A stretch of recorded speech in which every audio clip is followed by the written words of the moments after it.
the banquet address by our president is something we look forward to each year. In 1986, we chose, and I think chose wisely, the president for the third generation. I have no doubt that he will be a long-term president.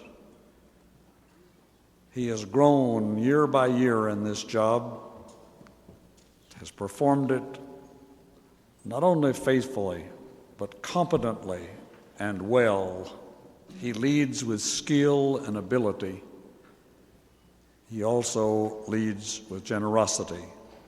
I have no intention of going through his credentials. Many of you know them as well as I do. He is an attorney. He is a graduate of Notre Dame and the University of Indiana Law School. But most important to us, he is the president of the largest organization of blind people in the world. He is our president, our friend, our colleague. Here is President Maurer.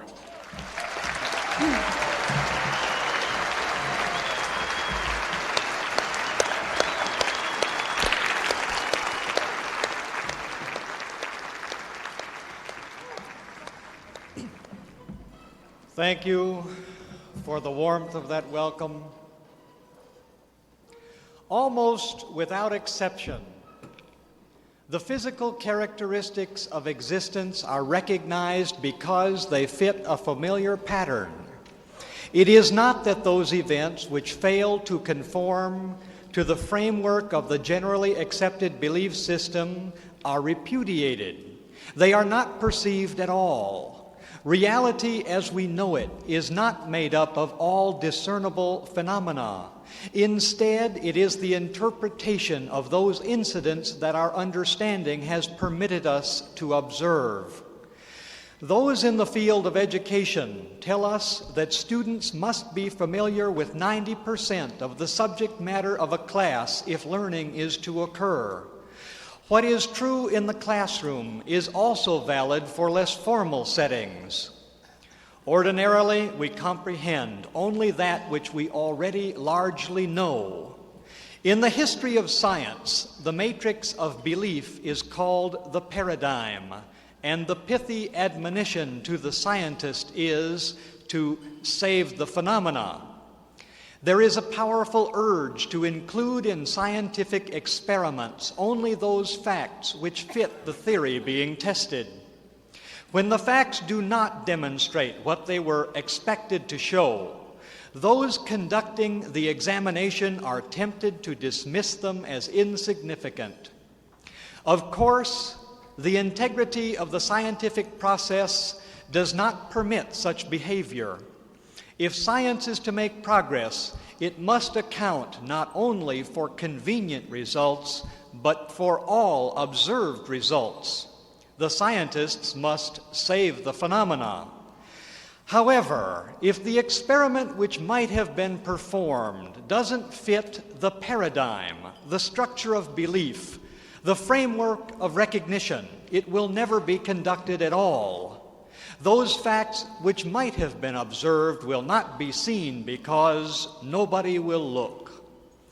Sometimes at the conscious level, and sometimes without knowing it, society divides all knowledge into two major categories: those matters which can be studied and those which are beyond exploration.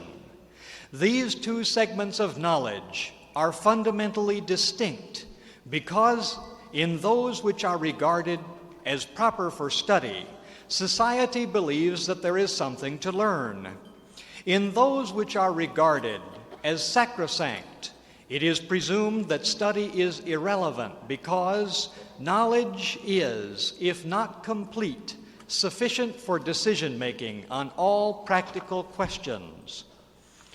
However, even when the study is intense and the receptivity is great, learning is limited by the 90% factor. The inevitable result is that some of the knowledge we regard as settled is necessarily incomplete and therefore incorrect. Incorporated within the theories devised to explain all known information, there are assumptions. When new evidence becomes available, the underlying theory which explained the knowledge of the past is not ordinarily discarded.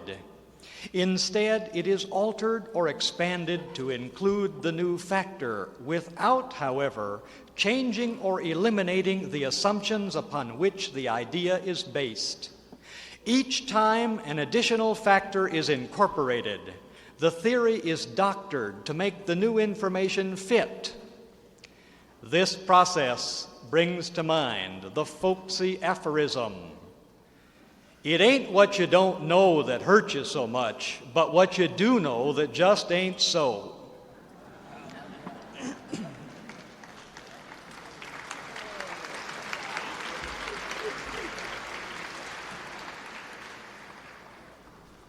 What does all of this mean for us, for the largest organization of blind people in the nation?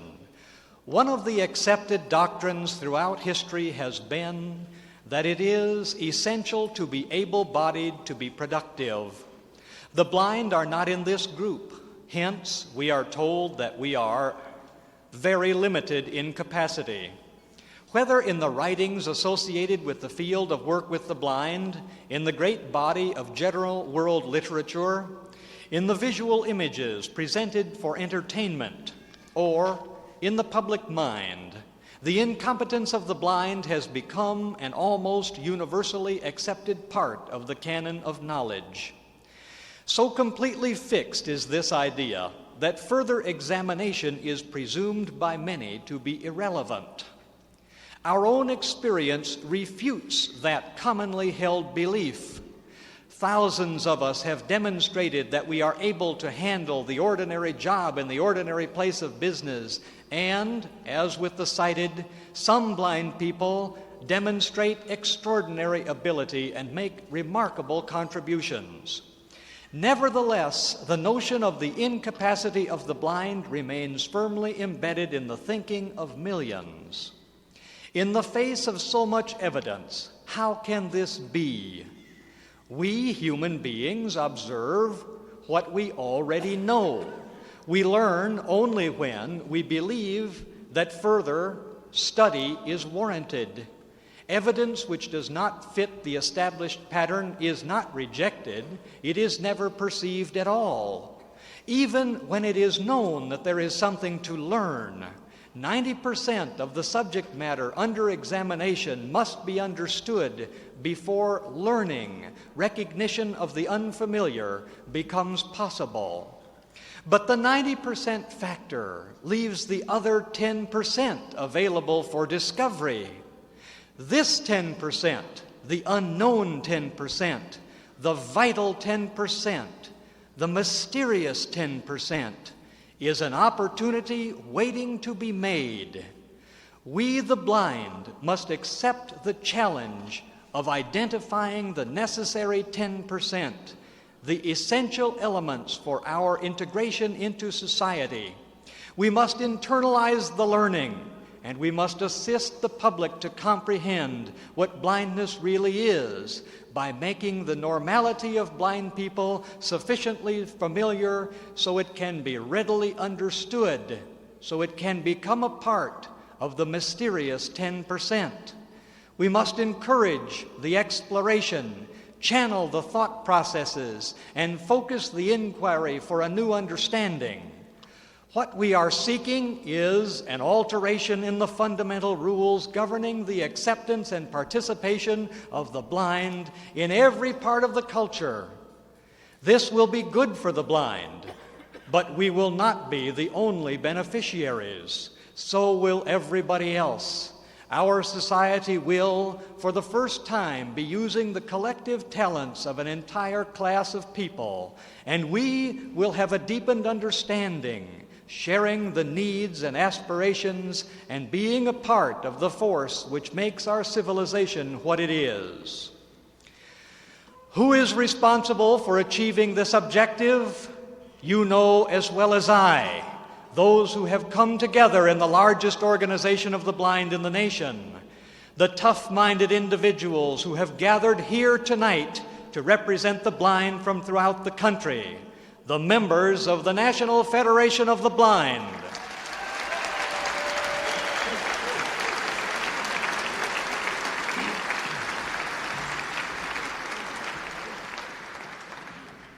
Just over half a century ago, at a meeting in Wilkes-Barre, Pennsylvania, the National Federation of the Blind was brought into being.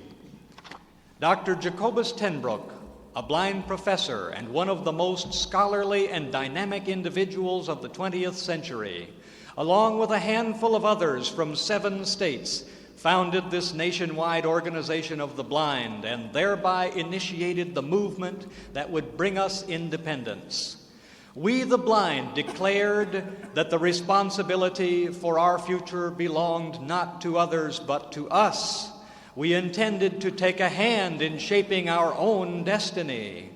In view of the circumstances which existed in 1940, such boldness required both courage and nerve. Almost no blind person had entered the competitive job market. Schools for the blind provided some education, but the officials who set the tone in those institutions had little expectation that blind students would emerge able to accept the challenges of higher education or employment. There were some libraries and a few books, but the volumes collected were meant primarily for recreation, and they were often hard to get. A number of sheltered workshops had been established, which offered employment in simple, repetitive tasks at extremely low wages to a small percentage of the blind. But a productive career with the responsibilities of citizenship was virtually unknown. Despite the dismal prospects, a new and exciting possibility was inevitable from that first meeting of the National Federation of the Blind. The promise we made to ourselves that day has never changed, and the faith that we pledged has always been kept. No longer is our future determined entirely by others. Instead, we who are blind, acting individually and through our organization, the National Federation of the Blind, play an increasingly important part in creating and determining the standards applicable to the conduct not only of our own daily affairs, but of everything dealing with blindness. In creating the National Federation of the Blind, our own vehicle for self-expression and collective action, we have decided that the subservience which has so often been a part of existence for the blind must and will be eliminated.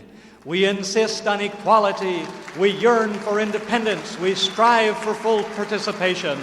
We come together to achieve unity, to disseminate information, to provide inspiration, and to take concerted action through the organized blind movement, the National Federation of the Blind.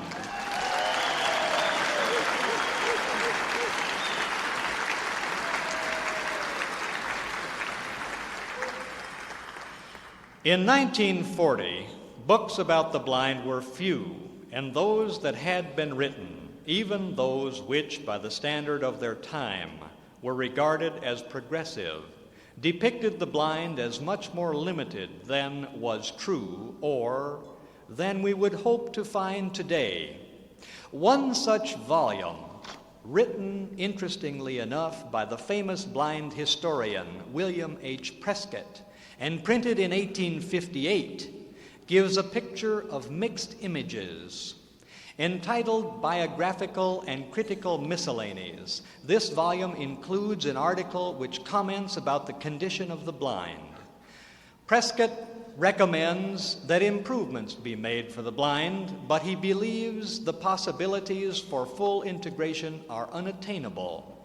Although what Prescott says seems archaic and old-fashioned by the standards of 1992, his writing must be judged by the criteria of its day. In 1858, in the context of the times, the technology then existent, and the attitudes and working conditions of pre-Civil War America, the article is more positive than negative.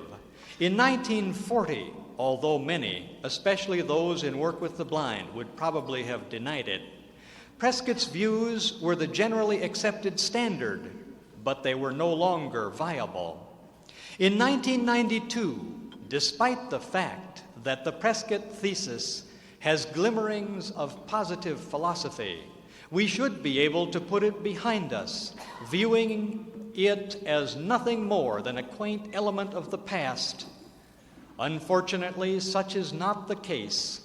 While the present-day language of the professionals in the blindness system is much more ours than Prescott's, and while progress has been made, too many of the Prescott ideas still linger, some of them so deeply embedded in the public mind that they have not even emerged into the mysterious 10% of thought which can be examined and reconsidered.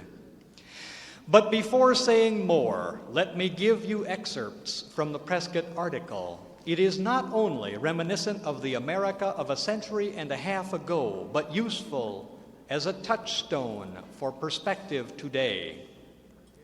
Immured within hospitals and almshouses, Prescott says, like so many lunatics and incurables, they, the blind, have been delivered over, if they escaped the physical, to all the moral contagion too frequently incident to such abodes, and have thus been involved in a mental darkness far more deplorable than their bodily one. This injudicious treatment, Prescott continues, has resulted from the erroneous principle of viewing these unfortunate beings as an absolute burden on the public, utterly incapable of contributing to their own subsistence, or of ministering in any degree to their own intellectual wants. Instead, however, of being degraded by such unworthy views, they should have been regarded as what in truth they are, possessed of corporeal and mental capacities, perfectly competent, under proper management, to the production of the most useful results. These are quotations from the 1858 publication, To Protect the Blind from the Misfortune of the Hospitals and Institutions for the Insane. Prescott recommends the establishment of asylums for the blind. The description of the asylum indicates that it fulfills the functions that we would associate with a school for the blind, a home for the blind, and a sheltered workshop.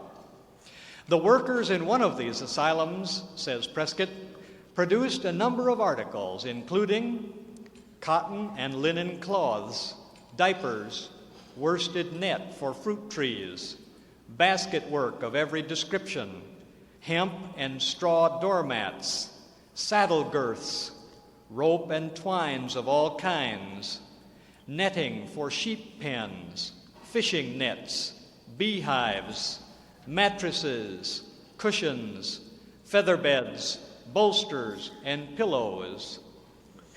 There has been no necessity, Prescott continues, of stimulating their exertions by the usual motives of reward or punishment. Delighted with their sensible progress in vanquishing the difficulties incident to their condition, they are content if they can but place themselves on a level with the more fortunate of their fellow creatures. And it is observed that many who in the solitude of their own homes have failed in their attempts to learn some of the arts taught in this institution have acquired a knowledge of them with great alacrity when cheered by the sympathy of individuals involved in the same calamity with themselves, and with whom, of course, they could compete with equal probability of success. Such is the writing about blindness of the historian Prescott, and in the record of our development, it is well worth having The asylum for the blind is far superior to the almshouse, and Prescott is urging that the talents of the blind be used to a greater extent than they had been. If the characterization of the blind by Prescott were merely a page from the past, it would be interesting and instructive, but not a matter for concern. However, the language employed in his description is still encountered today, and this brings it from the archives to the battlefield of current ideas. Even now, in 1992, blindness, we are told in some quarters, is a calamity. Blind people are so cheered by productive work alongside those who are in a similarly unfortunate plight that there is no necessity of stimulating them with the usual monetary rewards of productive labor. The blind cannot compete on terms of equality with others, but need a special place where they have the possibility of being competitive, not with those in the regular labor market, of course, but only against other blind people.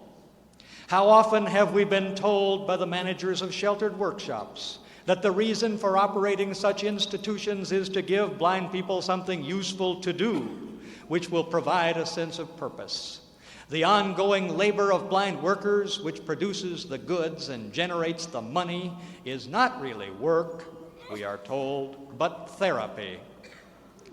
And what are many of the sheltered workshops if they are not special places where blind people, cheered by the sympathy of individuals involved in the same calamity as themselves, can compete with equal probability of success? This is not the way it should be. This is not the way it need be. But this is the way many of the managers of the shops want it to be and have made it be.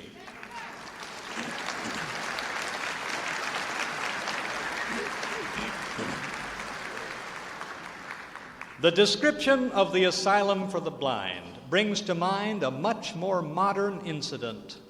In 1991, less than 1 year ago, a blind man, a member of the National Federation of the Blind from the state of Michigan, became employed in the printing shop for a large public school system. He got the job with the help of our national treasurer, Alan Harris, and through Job Opportunities for the Blind, the nationwide program operated by the National Federation of the Blind in partnership with the United States Department of Labor. This blind man is being paid $6 an hour for his work. During the 8 years prior to his employment in the print shop, he was given what certain rehabilitation officials called meaningful employment at a work activity center. The pay stubs he collected from the work activity center confirm a story which is almost unbelievable. For 60 long hours one week, this blind man performed the work he was assigned. His take-home pay for those 60 hours was less than $5. The philosophy of rehabilitation in the 1990s is, at least in some situations, not as constructive as the philosophy of Prescott in the 1850s. At least the wages in the blind asylum were closer to those in the regular workforce of that day than this man's pay in the work activity center was to what he now makes in the print shop. He is the same man. He has the same capacities in the print shop that he had in the work activity center. In short, he was taken advantage of, abused, and exploited, not because he deserved such treatment, but because those who dished it out thought they could do what they did and get away with it. It is to fight this very kind of degrading injustice that we have formed the National Federation of the Blind. And fight it we will until we have crushed it out of existence.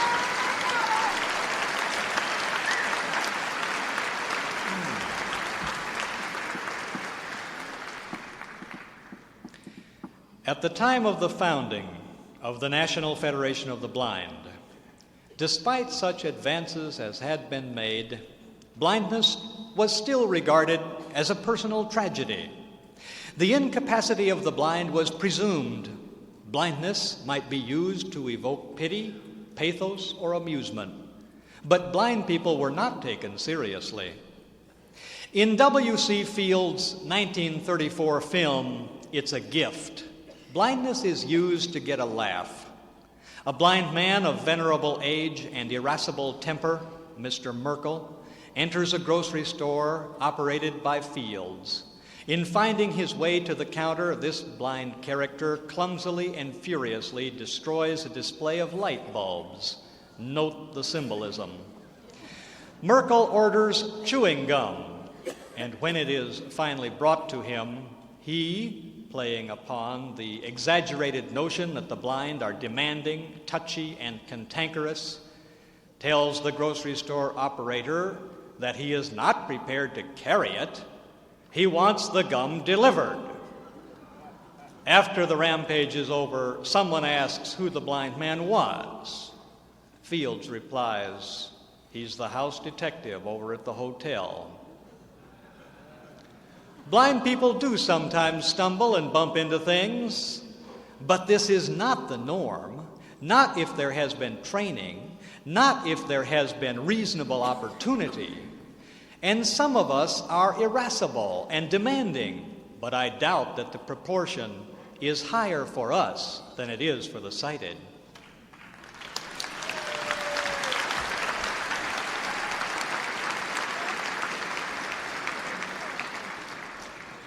The exaggeration of the 1934 movie is unreasonable and intolerable because the damaging picture of the blind is unrealistic, degrading, and disgraceful. In 1934, such a depiction could be made without a protest because the blind had not yet organized. The popular belief at that time was the blind were not and could not be successful. Consequently, the occasional demonstration to the contrary was dismissed, as it is even sometimes today, as an exception. But that was 1934, and this is 1992. That was before the National Federation of the Blind. Today, we have come together in our tens of thousands from every corner of the nation, and when blindness is discussed, we intend to have a word. In fact, in certain instances, we intend to have the last word.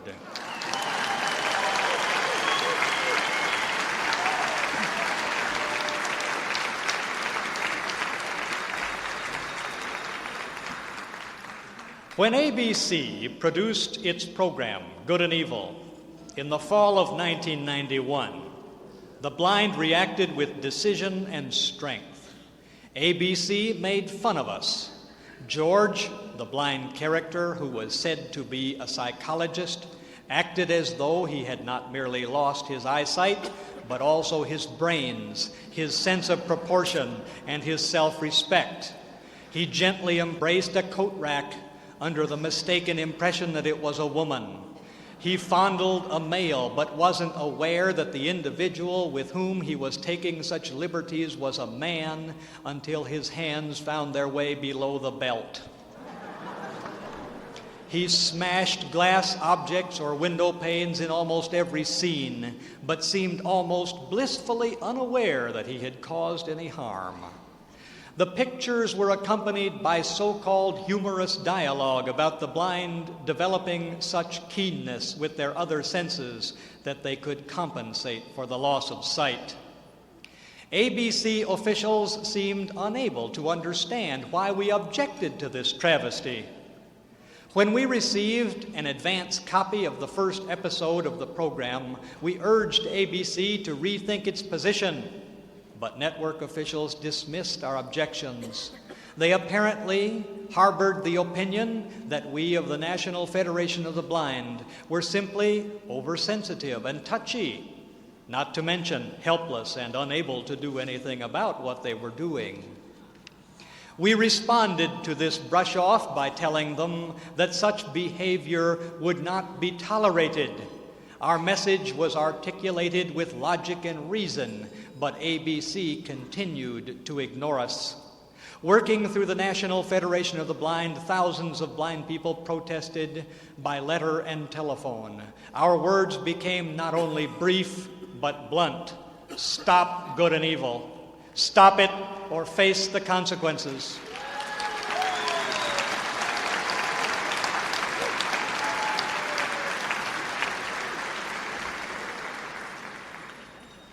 They did not, and we acted.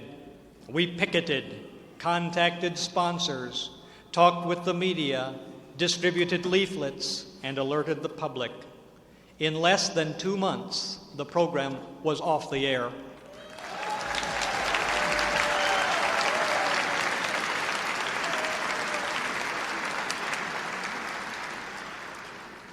Some ABC officials complained privately that the National Federation of the Blind had stopped the show. When it comes to programs belittling the blind, the National Federation of the Blind is a real showstopper.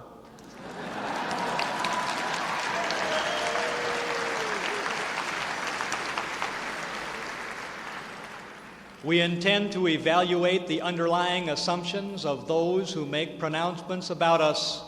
We will set our own standards of fairness with respect to the images projected about us, and we will take our message to the public, including the television networks. Let those who think they can ridicule us and disregard our opinions reflect on the fate of good and evil.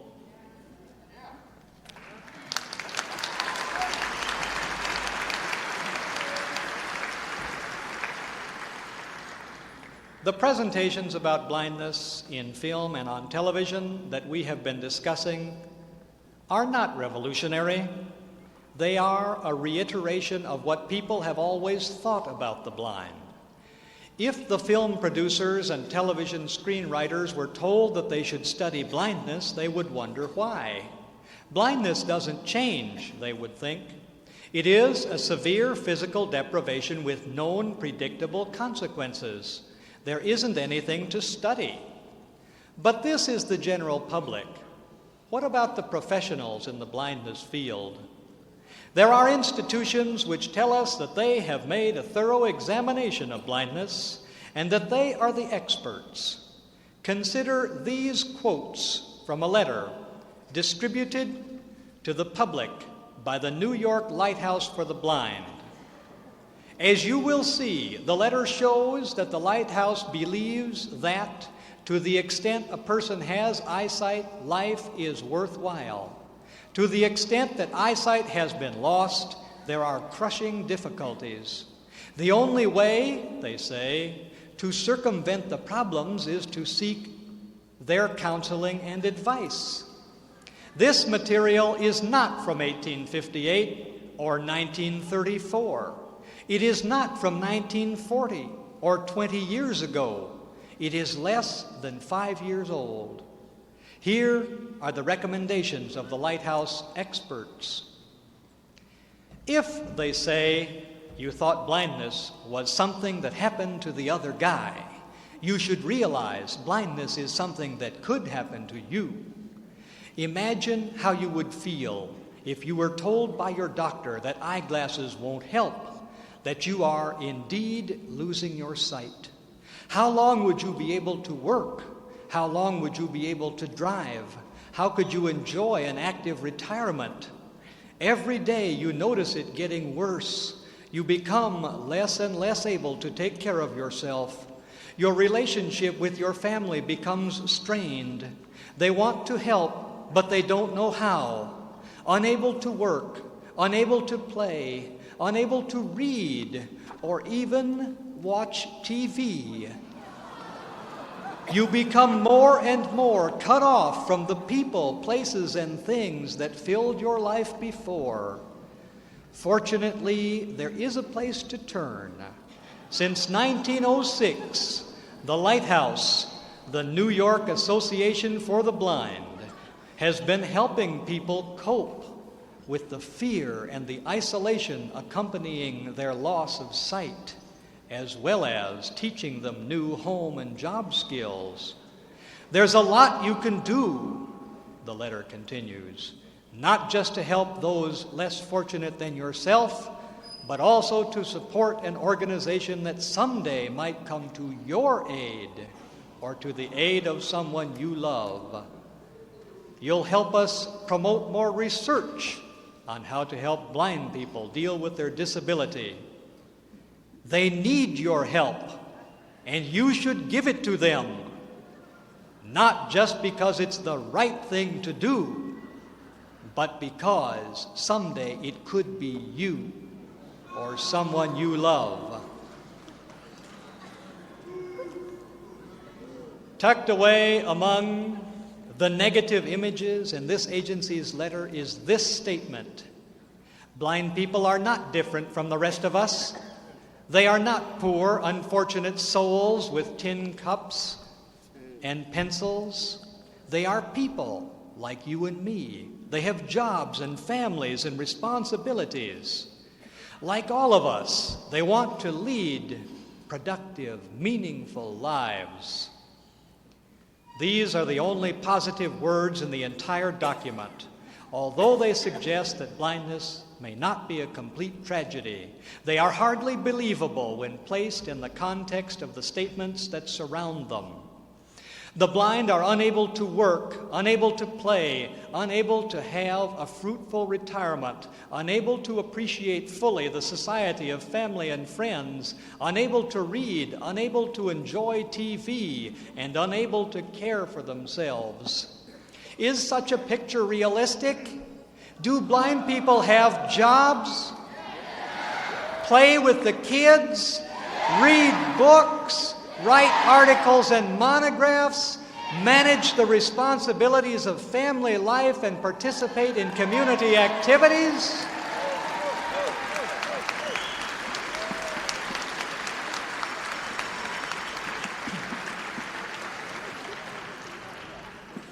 When the Lighthouse declares that it wants to do research on how to help blind people deal with their disability, what kind of research does it have in mind?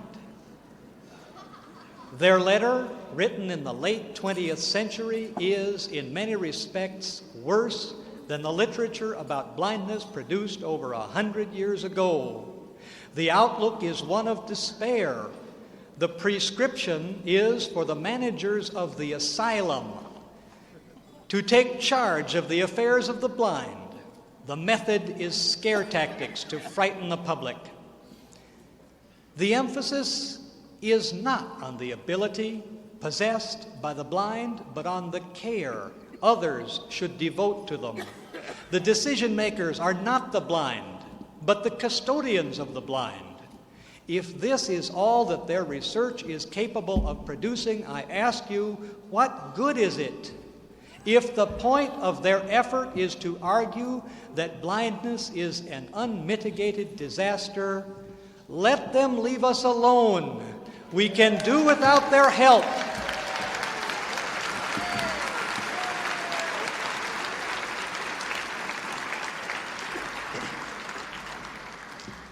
This representation of blindness is not true but false, not reality but fantasy, not an examination of fact but a reiteration of ancient and time-worn fiction. The New York Lighthouse for the Blind is accredited by NAC, the National Accreditation Council for Agencies Serving the Blind and Visually Handicapped, the most divisive institution in the field of work with the blind today. Is it any wonder that the Lighthouse view of blindness is negative? We are not opposed to competent research about blindness conducted by competent researchers. Blindness has been misunderstood for thousands of years, and it should be studied. What we find objectionable is the ancient body of myths and misconceptions dressed up in the clothes of modern scientific experimentation. Not only do we welcome researchers who come with an open mind, but we are increasingly participating in that research. Indeed, the cutting edge of scientific advancement involving blindness must necessarily include the organized blind. There is no other way for the misconceptions of the past to be identified and eliminated. Whether the researchers come from within the field of work with the blind or from some other establishment, the results of their experimentation about blindness are, to say the least, unusual when they do it without consulting the blind. Blindness is often regarded as equivalent to darkness, even though the two are not the same. Recently, at the Baylor College of Dentistry in Texas, a study was conducted dealing with the lowly salivary gland. It seems that the amount of saliva produced by a human being is directly related to oral hygiene. If you don't produce enough saliva, you won't have a clean mouth. You may have thought that, interesting though saliva experiments may be, they aren't related to blindness. Consider, however, these statements from a document describing the study. The purpose of this study, says the report, is to examine for the first time the relation between visual impairment and reduced salivary flow.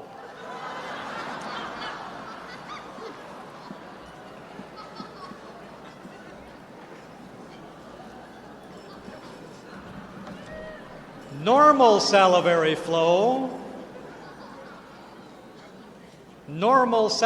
flow is necessary for healthy teeth and intraoral tissues. Research has shown that salivary flow decreases dramatically in dark environments. Thus, it appears reasonable to hypothesize that blind people might suffer from decreased salivary flow and oral health problems.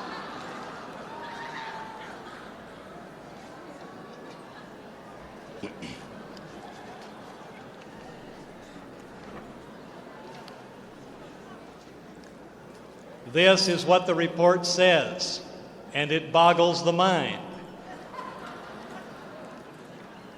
Remember that they are talking about you and me. Do you think that those of us in this room who are blind have drier mouths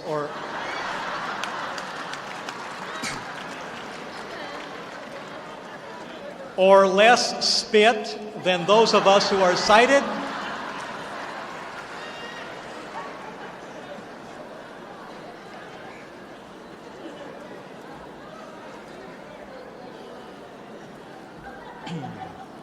The questions that come to mind while contemplating this study are legion. How did they find out that salivary flow decreases in the dark?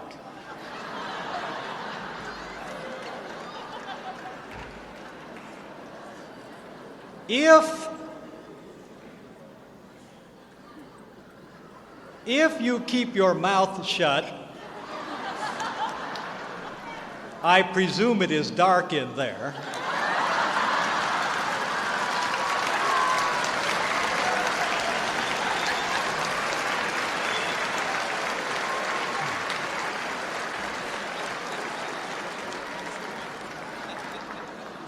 Will the absence of light reduce your salivary flow? Do the people who talk a lot, especially in well-lighted places, produce more saliva than others?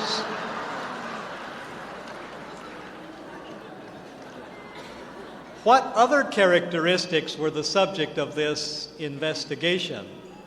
I was tempted to ask, does your hair grow faster at night? Or, what happens to it if you put on a hat? There are some things worth studying in the dark, but I had never thought of salivary flow as one of them.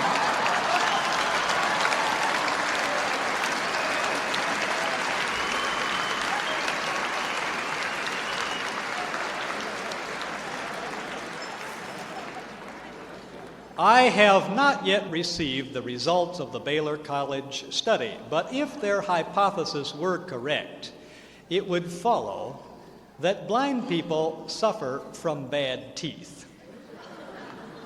Perhaps we do, but I doubt it. In short, spit on it.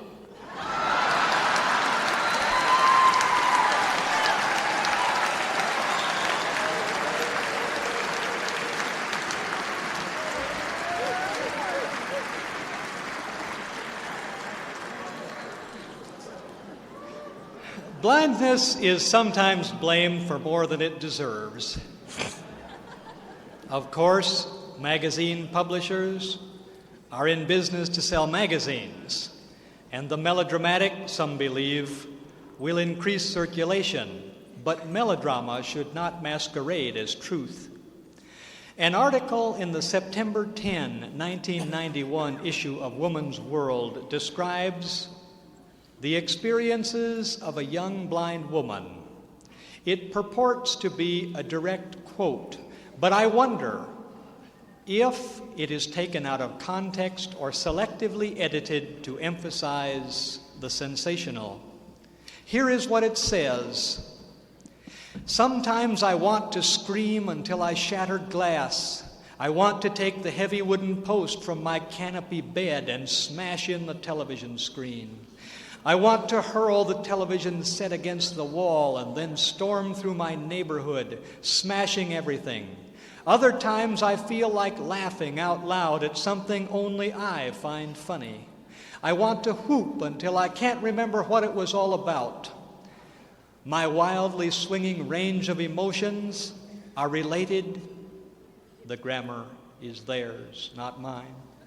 Directly or indirectly to my blindness. I am blind. After 4 years, I still have to repeat that uncomfortable statement to myself. It wasn't until last year that I could bring myself to admit it. Do you think this report in Woman's World truly represents the experience or the feelings of most blind people, even those who have been blind for only 3 or 4 years? Becoming blind can be extremely trying emotionally.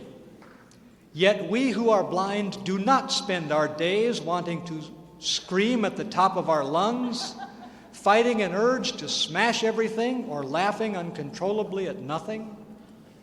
I am, of course, not saying that we lack emotion. We possess feelings and dreams in abundance, but they do not spring from the fact of our blindness. They are a part of our basic humanity. They live within us and come from the heart. Blind people are not weird or peculiar. We are just blind. And we are not prepared, even if the magazine editors would like us to say so, to tolerate the assertion that we are somehow abnormal, idiotic, or subhuman.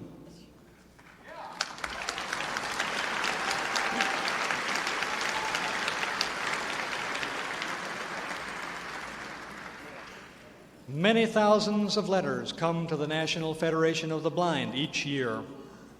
Some are dramatic, some are matter of fact, some are unassuming. Often, those who see our public service announcements respond with requests for assistance. Reading between the lines, it is possible upon occasion to learn much from a very few words. Here is a letter which I received less than 6 months ago. I was watching TV one afternoon and saw a commercial. It was your commercial. I was just wondering what your organization is all about.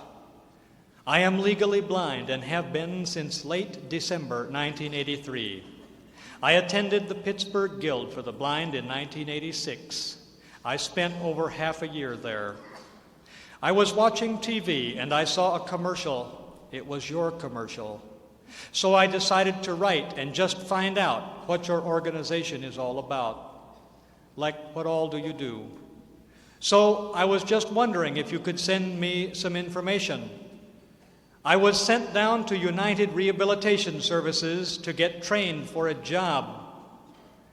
I think some blind organization was sending the work for me to do. But then they didn't send anything. So I sat there, sincerely. Simple, straightforward, uncomplicated, direct language, eloquent. The woman who wrote became blind in 1983. 3 years later, in 1986, she received training at the Pittsburgh Guild. After 6 months at the Guild, she was sent to an agency to do a little work. The work didn't come. She sat there. In 1992, 9 years after she became blind, she is still waiting, watching television, and wondering what there is for her. How long does it take to crush the spirit or kill the dream? This woman's letter is not demanding, but the exact opposite. She wonders what our organization is about. The repetition of the tentative phrasing indicates that this woman does not wish to face one more disappointment. During the last 9 years, there must have been many, and she is almost afraid to hope. But she did not give up. She did write, and we did respond. Blindness should not mean, and it doesn't have to mean, interminable waiting, idle hours, and a place to sit while the rest of the world moves on. Training in the skills of blindness can be found. A job with all of the frustrations and joys that accompany it can be procured. And of greatest importance, there is hope for a better tomorrow. This woman tells us, as we read between the lines, that the Pittsburgh Guild for the Blind has nothing to offer. This comes as no surprise, since the current executive director is Richard Welsh, who also serves as one of the principal officers of the National Accreditation Council for Agencies Serving the Blind and Visually Handicapped, NAC. Probably the most controversial and reprehensible agency for the blind of the 20th century. Be that as it may, we have our own vehicle for collective action, and we know how to use it. The woman who wrote for information about our organization received encouragement and support. We will help. I joined this organization, the National Federation of the Blind, in 1969. The organization was different from anything I had ever encountered.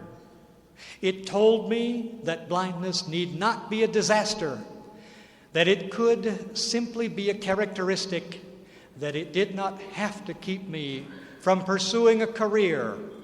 I had reservations about it, but I hoped that the message was true, and I said that I believed. Even though I tried to accept the philosophy of the Federation wholeheartedly, my views about blindness today are not precisely the same as those I held in 1969 when I joined. Learning cannot happen all at once, and both individuals and organizations gain experience and understanding as long as they retain the flexibility of an open mind. Shortly after I became a part of the National Federation of the Blind, several members of the organization, traveling by plane to a state convention of one of our affiliates, hotly debated whether a blind person could competently travel from one airport gate to another without a guide. I believed at the time, although I was a little nervous about expressing my opinion, that it was foolishness to maintain that a blind person could travel easily and gracefully through an airport without an escort. Some of my colleagues argued that modern travel skills could be as effective in an airport as anywhere else. They pointed out that blind people could get around with assurance in large cities. Why shouldn't the same principles apply to the airport? We put the matter to the test. I sought assistance in traveling, and one of my colleagues struck out on his own. I don't suppose I need to tell you that he got to the next gate before I did.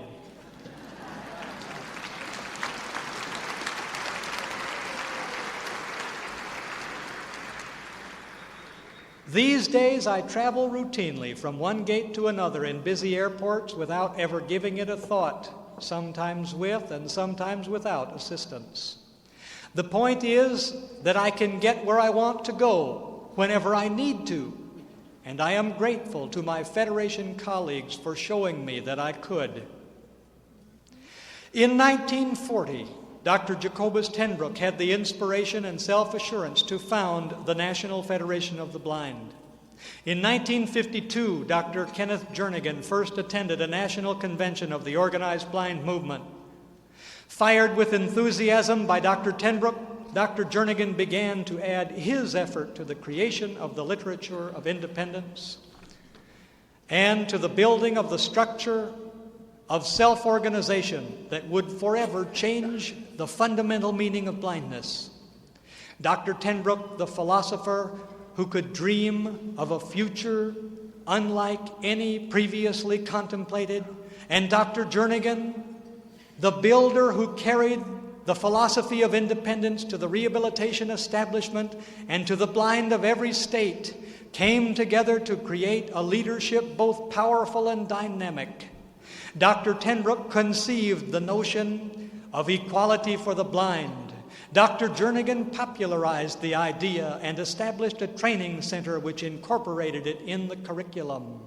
Together, these pioneers forged a gathering of energetic blind people dedicated to making the dream of independence become reality.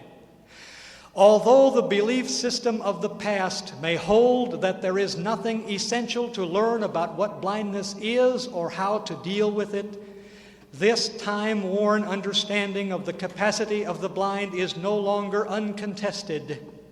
We human beings ordinarily observe only that which we already know, and we learn only when 90% of what is presented is familiar. But this is not all. Learning cannot occur unless there is a teacher with the wisdom and the capacity to dream of the other 10%. Those in the school systems, in the governmental and private agencies for the blind, and in the public at large can work with us to accelerate the achievement of independence for the blind.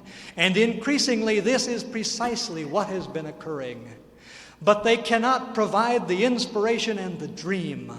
That must come from us. We will learn what we must. Imagine a time when we have eradicated the misconceptions about the blind. Provide an alternative explanation which is more complete than the misguided theories of the long ago, and teach the public about our basic normality. This is our goal, our mission, and our right. If we cannot muster the courage, sustain the dream, or maintain the nerve, the loss will be unimaginable. But of course, we will not fail.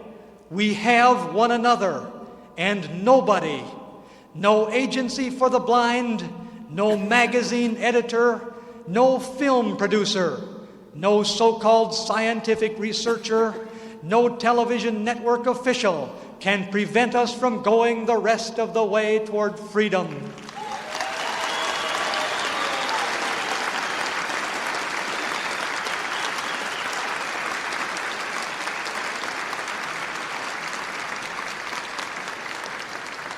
We believe in one another.